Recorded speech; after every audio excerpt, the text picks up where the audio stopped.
Assalamualaikum, salam selamat dan sejahtera. Saling mendoakan di antara kita. Jawablah waalaikumsalam.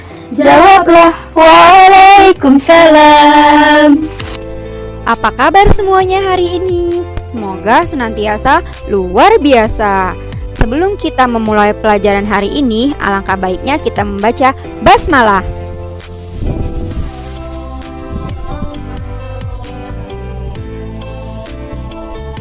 Sekarang kita akan belajar akidah akhlak, yaitu bab 8 tentang akhlak tercela kepada Allah Subhanahu wa taala, riya dan nifaq.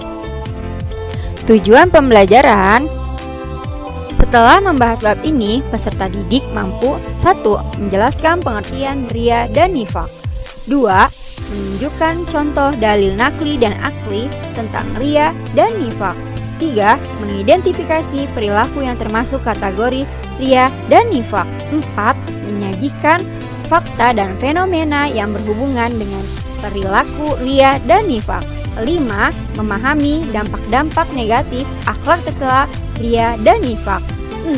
Mensimulasikan contoh perilaku riya dan nifaq serta dampak dalam kehidupan. Pertama yang akan kita bahas yaitu pengertian. Menurut bahasa Arab, riya artinya memperlihatkan atau memamerkan. Sedangkan menurut istilah, riya yaitu memperlihatkan sesuatu kepada orang lain, baik barang maupun perbuatan baik yang dilakukan, dengan maksud agar orang lain dapat melihatnya dan akhirnya memujinya.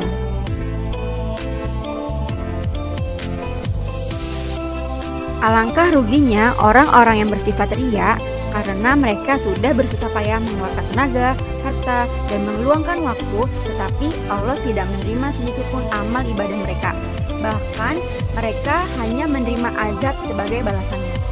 Rasulullah Shallallahu Alaihi Wasallam bersabda, La yaqbalullahu azza wa jalla amalan fihi misqalu darratin min riya'i al-hadis.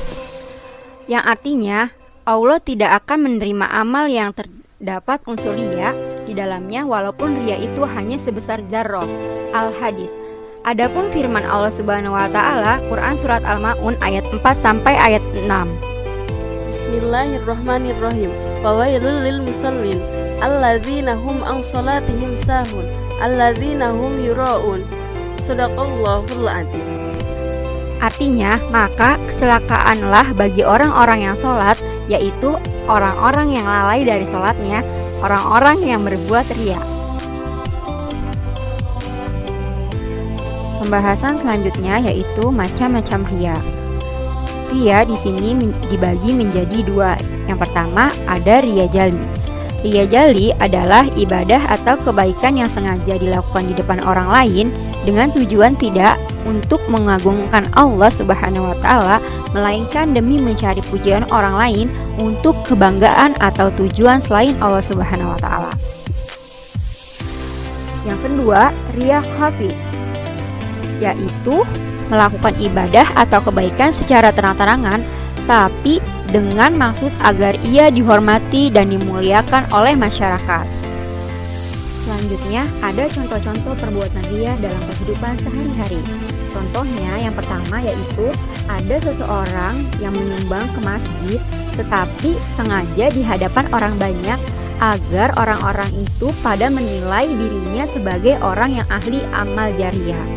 Nah, yang kedua contohnya yaitu seorang siswa yang senang melakukan sholat duha atau zuhur dengan harapan supaya mendapatkan nilai dari gurunya.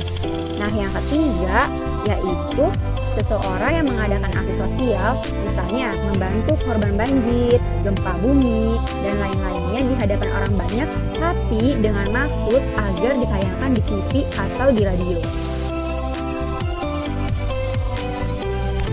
Ada pula akibat negatif dari perbuatan riya. Yang pertama yaitu menghapus pahala amal baik. Yang kedua, mendapatkan dosa besar karena riya, termasuk perbuatan syirik kecil.